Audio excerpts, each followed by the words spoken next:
Hello बच्चों, आज मैं आपको भवानी प्रसाद जी मिश्र द्वारा रचित कविता श्रम की संपूर्ण व्याख्या समझाऊंगा। आपको ध्यान से सुनना है। श्रम कर्म ही पूजा है। इस कविता का मुख्य उद्देश्य है कि हमें कर्म करना चाहिए। Work is worship. गीता में भी कहा गया है, कर्मण्येवाधिकारस्ते मा फलेषु कदाचन। कर्म करना चाहिए, कर्म करना ही हमारा अधिकार है। कविता है, तुम कागज पर लिखते हो, वह सड़क झाड़ता है। तुम व्यापारी, वह धरती में बीज गाड़ता है। एक आदमी घड़ी बनाता, एक बनाता चप्पल। इसीलिए बड़ा वह छोटा, इसमें क्या बल। बहुत अच्छी पंक्तियां हैं बेटा, बहुत संदेश देती हैं। तुम कागज पर लिखते हो, वह सड़क झाड़ता है। आपने थोड़ी पढ़ाई कर ली तो तुम्हें लिखने का काम मिला, लिखा पढ़ी का काम मिला। वह सड़क झाड़ता है, वह ज्यादा पढ़ा लिखा नहीं है, इसलिए उसे मजदूरी का काम मिला, उस सड़क को साफ करने का काम करता है। तुम व्यापारी, तुम व्यापार करते हो, और किसान धरती में बीज गाड़ता है। किसान धरती में बीज गाड़कर फसल उगाता है। लेकिन सबका काम काम करना है, कर्म करना है, किसी का काम कोई दूसरा नहीं है। एक आदमी घड़ी बनाता, एक बनाता चप्पल। कोई आदमी घड़ी बनाता है और कोई चप्पल बनाता है। काम कुछ बड़ा या छोटा हो सकता है, लेकिन सबका काम एक ही है कि सबको काम करना है। कहा है रामनरेश त्रिपाठी ने, जग में सचर अचर जितने हैं, सारे कर्म निरत हैं। धुन है एक न एक सभी की, सबके अपने व्रत हैं। यानी संसार में जितने भी प्राणी हैं, सब कोई न कोई काम करते हैं, और हम भी अपना काम करें। इसीलिए यह बड़ा वह छोटा, इसमें क्या बल। इसलिए कवि कहता है कि कभी भी किसी को छोटा या बड़ा नहीं मानना चाहिए।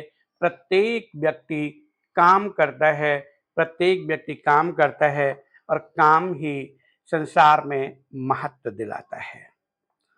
सूत काटते थे गांधी जी, कपड़ा बुनते थे, और कपास जुलाहों के जैसा ही बुनते थे।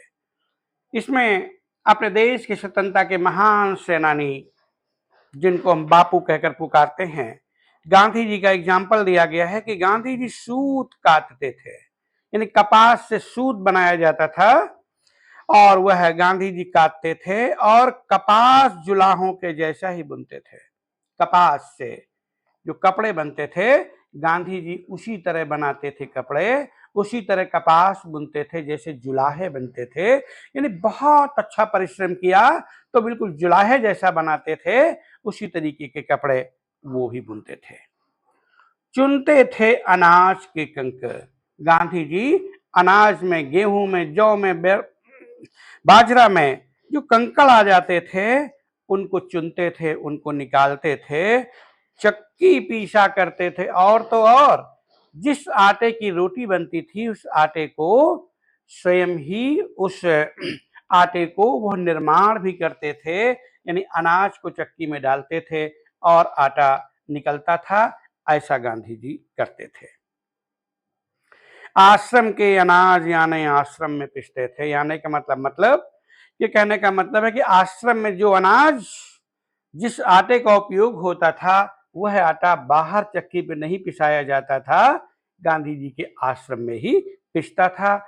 स्वयं काम करते थे और दूसरों को काम करने के लिए प्रेरित करते थे।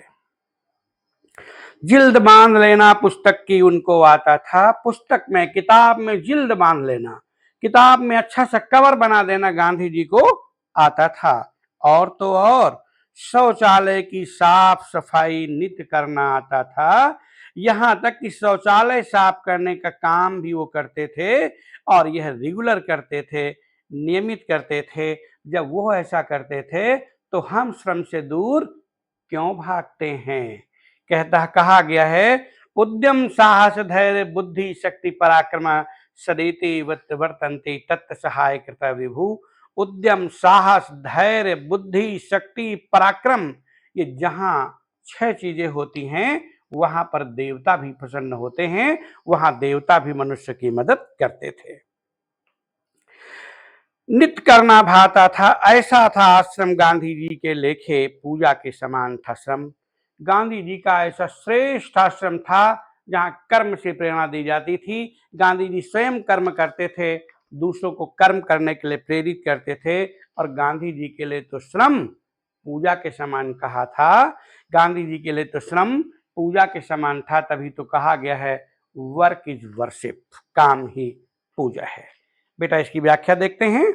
संपूर्ण अभ्यास कार्य, वह वैकल्पिक प्रश्न, कर्म की शिक्षा किस प्राचीन ग्रंथ में मिलती है? सबको मालूम है गीता में कहा गया है योगा कर्मसु कौशलम, तो पहले का उत्तर होगा गीता। जुलाहे का परंपरागत काम क्या है? जुलाहे का परंपरागत काम कपड़ा बुनना है। इस कविता में सूत काटता कौन दिखाई देता है? आपको मालूम, मैंने अभी पढ़ाया, गांधी जी दिखाई देते हैं। इस कविता में पूजा के समान श्रम की महत्ता कौन बतलाता है? पूजा के समान श्रम की महत्ता गांधी जी बतलाते हैं। चक्की का प्रयोग किस काम में आता है? चक्की का प्रयोग अनाज पीसने के काम में आता है। अब लिखित के उत्तर हैं बेटा। इस कविता में किसका महत्व बताया गया है? इस कविता में श्रम का महत्व बताया गया है। श्रमिक क्या क्या काम करते हैं? बेटा साफ बोला गया है, श्रमिक धरती में बीज गाड़ते हैं, चप्पल बनाते हैं, अनाज पीसते हैं, जिल्द बांधते हैं, इस तरीके के काम श्रमिक के बताए गए हैं। हर आदमी को छोटा बड़ा किस आधार पर मानते हैं? हम आदमी को छोटा बड़ा काम के आधार पर मानते हैं। महात्मा गांधी स्वयं क्या क्या करते थे? बेटे अभी मैंने आपको समझाया। महात्मा गांधी जी अनाज के कंकर छांटते थे, चक्की पीसते थे, जिल्द बांध लेते थे और शौचालय की साफ सफाई भी किया करते थे। गांधी जी के लिए श्रम किसके समान था? गांधी जी के लिए श्रम पूजा के समान था। क्या आप भी श्रम करने में विश्वास करते हैं? आप श्रम करने वाले कौन कौन से काम करते हो? उत्तर होगा हाँ, हम भी श्रम में विश्वास करते हैं। और आप कौन कौन से काम करते हैं, इसका आपको उत्तर स्वयं लिखना है। फिर लिखा है निम्नलिखित काव्यांश को पढ़कर पूछे गए प्रश्नों के उत्तर दीजिए। तो बेटा इसमें पहला क्वेश्चन, इस कविता का नाम तथा रचयिता का नाम लिखिए। कविता का नाम बहुत दिनों के बाद, और रचयिता का नाम है बेटे नागार्जुन। रचयिता का नाम नागार्जुन। गांधी जी के आश्रम में क्या क्या काम होते थे? बेटे अभी उत्तर मैंने बता दिया है, इसको आपने लिख लिया होगा और लिख भी लेना। गांधी जी की दृष्टि में श्रम का क्या महत्व है? बताया भी मैंने, 2 बार बोल चुका हूं। गांधी जी की दृष्टि में श्रम का महत्व पूजा के समान है। सफाई का क्या काम गांधी जी स्वयं करते थे?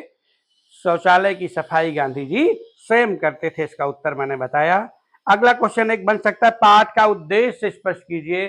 तो पाठ का उद्देश्य है हमें श्रम करना चाहिए, आलस्य करना नहीं चाहिए, क्योंकि बोला गया है आलस्य ही मनुष्याणाम शरीरस्थो महान रिपुः, आलस्य ही मनुष्य के शरीर में स्थित सबसे बड़ा शत्रु है। फिर बेटा इसका है बहुवचन रूप लिखिए। देखिए व्यापारी व्यापारियों, चप्पल चप्पलें, बीज बीजों, जुलाहा जुलाहे, घड़ी घड़ियां, कंकर कंकरों, पुस्तक पुस्तकें, आश्रम आश्रमों। फिर लिखा क्रियापदों के नीचे रेखा खींचो। क्रियापद कौन है बेटा? लिखते हो, लिखते हो में अंडरलाइन करना है। दूसरे में झाड़ता है, तीसरे में बनाता है, और चौथे में बुनते थे, पांचवें में भाता था। बेटा मैंने संपूर्ण पाठ समझाया है, संपूर्ण पाठ की एक्सरसाइज कराई है। अगर वीडियो आपको अच्छा लगा हो तो लाइक शेयर और सब्सक्राइब करें तथा अपने दोस्तों से भी करवाएं। धन्यवाद।